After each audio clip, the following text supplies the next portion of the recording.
موتی مسجد 17ویں صدی کے لاہور کی مذہبی عمارتوں میں سے ایک ہے جو شاہی قلعہ لاہور کے اندر واقع عمارت ہے۔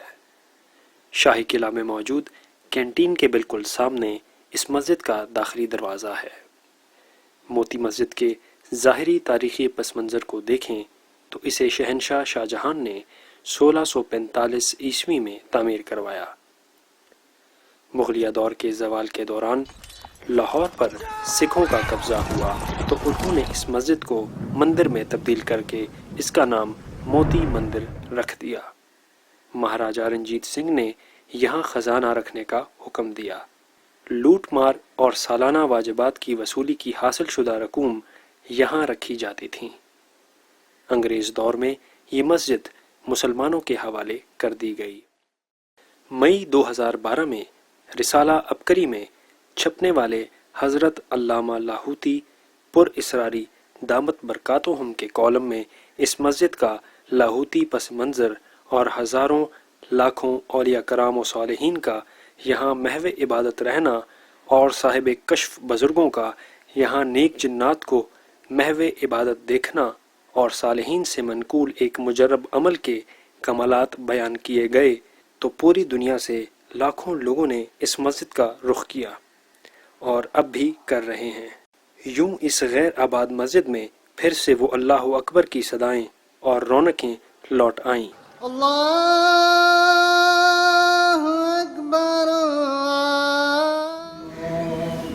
اور ذریعہ بنا رسالہ عبقری اور حضرت علامہ لاہوتی پر اسراری دامت برکاتہم کا کالم جنات کا پیدائشی دوست۔ شیخ الوظائف موتی مسجد میں دعا کے لیے وقتاً فوقتاً تشریف لے جاتے ہیں۔ 18 مارچ بروز اتوار 2018 کو شیخ الوظائف دعا کے لیے تشریف لائے۔ چند جھلکیاں۔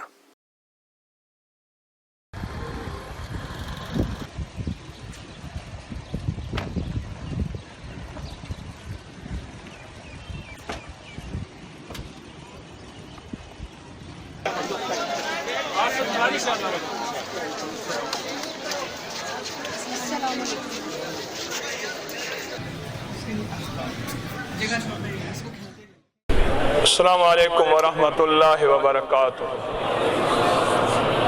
اللہم صلی علی محمد عبدک ورسولک وصلی علی المومنین والمومنات والمسلمین والمسلمات۔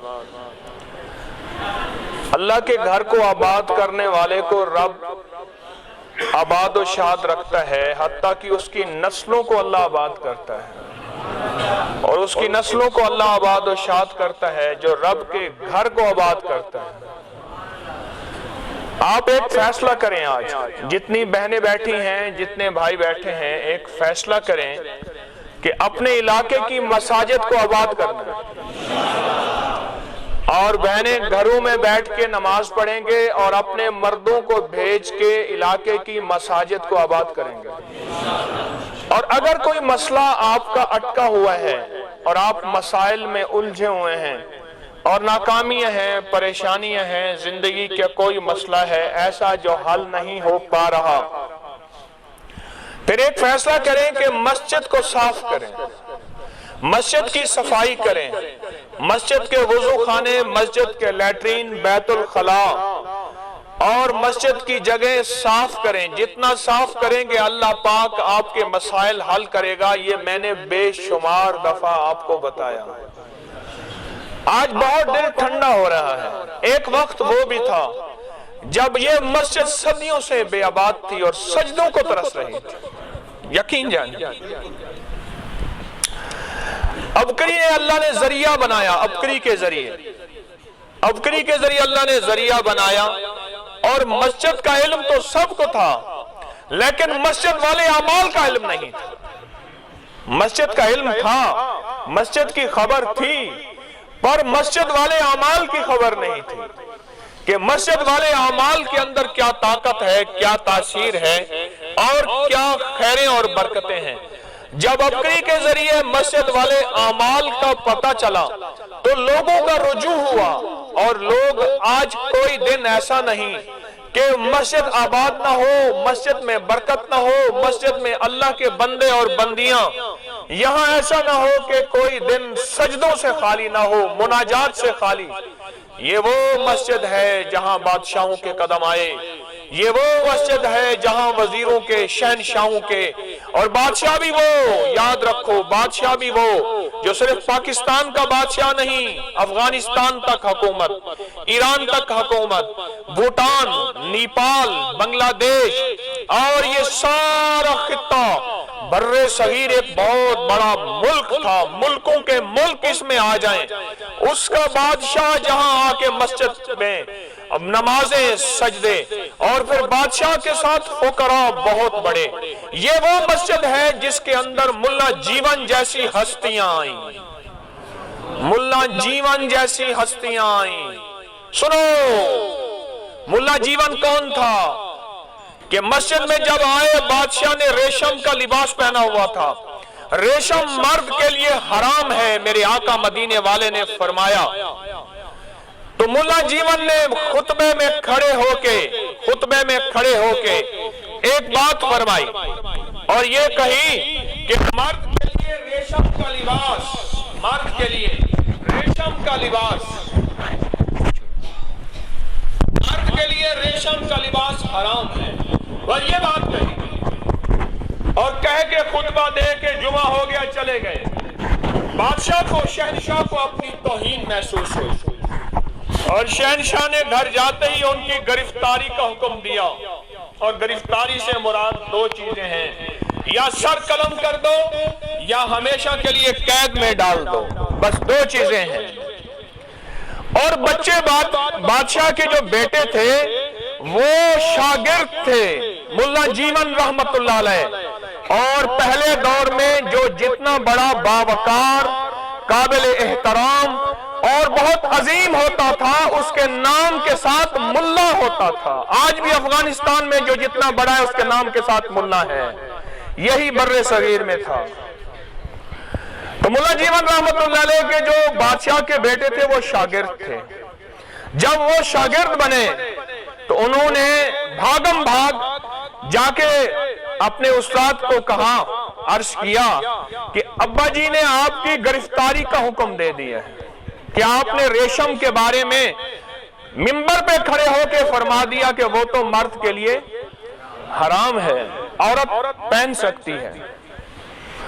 اچھا، ملا جیون نے فرمایا، یہی منبر تھا، یہی مساجد تھیں۔ ملا جیون نے فرمایا، اچھا ایسا کرو، ہمارا مصلی لے آؤ اور لوٹا پانی کا لے آؤ۔ اب لوٹا پانی اور مصلی دے کے بھاگے ابا کی طرف، ابا ملا جیون مصلی پہ چڑھ گیا، اور ابے کو پتا ہے کہ ملا جیون اگر مصلی پہ گیا تو اوپر سے فیصلے کروا دے گا، اوپر سے فیصلے کروا دے گا۔ اور ابا بادشاہ، شہنشاہ اعظم، شہنشاہ بر صغیر کا بادشاہ، مغل بادشاہ، بھاگا ننگے پاؤں، اور جا کے ملا جیون وضو کر رہے تھے، مصلی پہ ابھی نہیں چڑھے تھے، پاؤں پڑ گیا، میں نے اپنا حکم واپس لے لیا، معاف کر دیں، آپ نے جو فرمایا وہ حق ہے، میں نے جو کہا وہ حق نہیں ہے۔ یہ وہ مسجد ہے جس نے انوکھی دنیا دیکھی، جس نے بادشاہ دیکھے، جس نے ولی دیکھے، جس نے کتب دیکھے، جس نے ابدال دیکھے، جس نے اللہ کی نامور ہستیاں دیکھی۔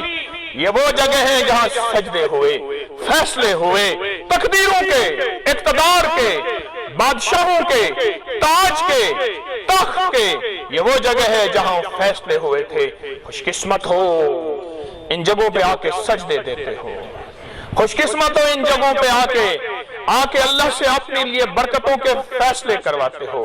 ارے اللہ والوں، خوش قسمت ہو، یہاں آ کے آپ کو اللہ نے رحمت کر کے قبول کر لیا کہ اپنے گھر میں آنے کی اجازت دے دی۔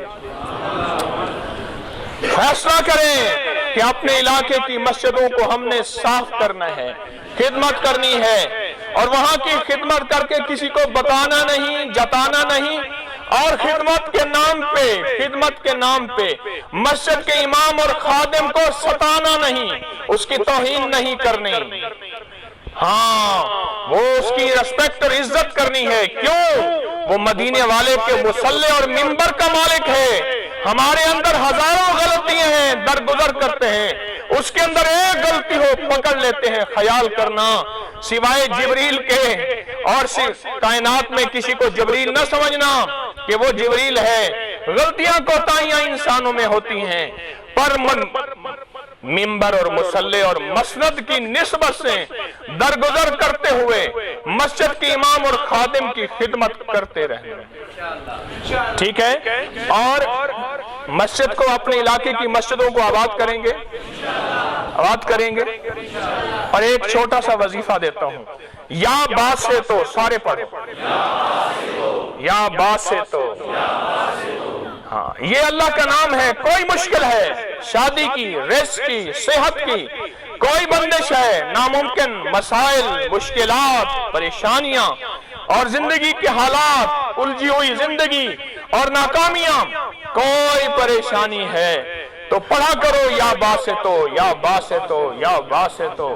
جب یہ وظیفہ کرو گے اللہ زندگی میں نسلوں میں برکتوں کے دروازے وضو بے وضو ہر حالت میں پڑھ سکتے ہیں. تھوڑا پڑھو گے تھوڑا فائدہ، زیادہ پڑھو گے زیادہ فائدہ.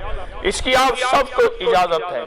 اگر کوئی اور وظیفے پڑھتے رہیں کوئی حرج نہیں، لیکن یا باسطو خیر و برکت کا ذریعہ ہے. کچھ بھی نہ ہو سکے ہر نماز کے بعد ایک تسبیح پڑھ لو، کچھ بھی نہ ہو سکے سارا دن کھلا پڑھ لو. کیا خیال ہے؟ اور آج ایک چیز بتاتا ہوں میں کہ جو دعا کلمے کے بعد کی جائے، کلمہ اس دعا کا گواہ بن کے اپنے ساتھ عرشوں پہ لے جاتا ہے. کلمہ اس دعا کو اپنے ساتھ لے جاتا ہے. اور کلمے کی قبولیت میں کوئی شک ہے ہی نہیں. ہے کوئی شک؟ جو دعا کلمے سے اور کلمے کے ساتھ مانگی جائے اس دعا کے ساتھ قبولیت کی انتہا ہے. اب پہلے ہم کلمے کا ذکر کریں گے، دل کی گہرائیوں سے سر جھکا کے اللہ کی طرف دھیان کر کے، دائیں بائیں نہیں دیکھنا، بس اللہ کی طرف دھیان، ہاتھ کار ول دل یار ول، اور بس ہر لمحہ ہر لہجہ پہلے کلمے کا ذکر کریں گے اور اس کو اللہ کا ذکر کر کے پھر اللہ سے دعا مانگیں گے. اور یہ کلمہ اور درود دعاؤں کو عرشوں پہ لے جاتا ہے. کلمہ اور درود دعاؤں کو عرشوں پہ لے جاتا ہے، دعاؤں کی قبولیت کا ذریعہ ہے. اور دعاؤں کی مقبولیت اور محبوبیت اس کے اندر بہت زیادہ ہے. اب بیٹھ کے سر جھکا کے اللہ کا ذکر کریں گے اللہ کے دھیان کے ساتھ اور پوری توجہ کے ساتھ. افضل الذکر لا الہ الا اللہ، لا الہ الا اللہ، لا الہ الا اللہ، لا الہ الا اللہ، لا الہ الا اللہ. اللہم ایاک نعبد و ایاک نستعین، اللہم ایاک نعبد و ایاک نستعین، اللہم ایاک نعبد و ایاک نستعین، اللہم کافا. آمین آمین آمین آمین آمین آمین.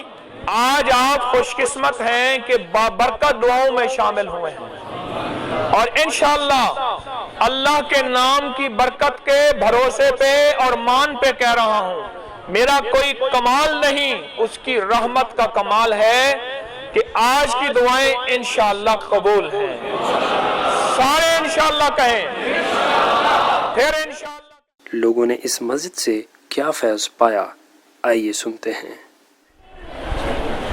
کہ میں نے ایاک نعبد و ایاک نستعین کے نفل پڑھے تھے، مجھے کافی مالی پریشانی تھی، تقریباً مجھے 2 لاکھ روپے کی ضرورت تھی. تو میں نے بڑے یقین کے ساتھ یہ اپنی میں یہ عمل جو آیا تھا. یہ کہتے ہیں کہ میں آواز آ رہی ہے، میں نے 2 نفل پڑھے، مجھے 2 لاکھ کی ضرورت تھی، بہت پریشان تھا، مالی مشکلات تھیں. پھر کیا بنا؟ ایک ہفتہ رہ گیا تھا چیک کیش کرانا تھا. ایک ہفتہ رہ گیا تھا چیک کیش کرانا تھا. پھر پھر میں نے یہ نفل پڑھے خشوع وضو سے پڑھے میں نے یہ نفل یہاں موتی مسجد میں آ کے پڑھے اور پھر اللہ تعالیٰ نے 5 دن کے اندر میرے 2 لاکھ روپیہ اللہ نے 5 دن کے اندر 2 لاکھ کی میری ضرورت پوری کر دی اور گھر آ کے مل گئے. میری بیٹی کی شادی نہیں ہو رہی تھی میری بیٹی کی شادی نہیں ہو رہی تھی اور میں نے یہاں آ کر یہ 2 نفل ایاک نعبد و ایاک کہنے لگے 2 نفل میں نے پڑھے اور آنسوں کی برسات وہاں تھی.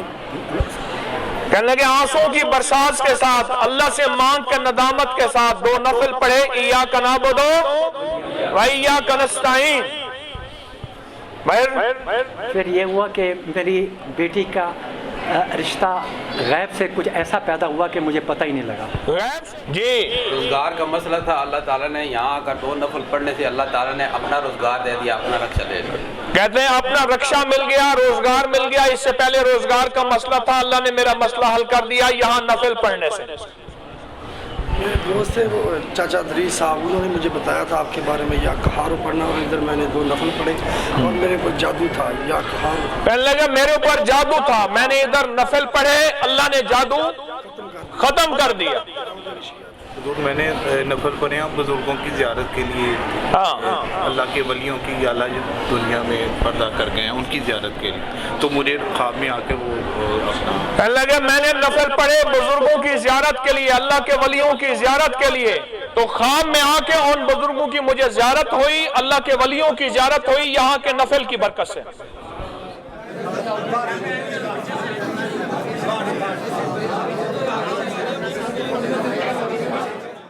مجمع کی کثیر تعداد کی وجہ سے مسجد کے باہر دوبارہ دعا کروائی گئی. اللہ ہماری ساری ضرورتیں غیب سے پوری کرو, مولا در در کا محتاج نہ بنا, در در کا بھکاری نہ بنا, در در کا محتاج نہ بنا, بس اپنے در کا محتاج بنا, بس اپنے در کا بھکاری بنا. صلی اللہ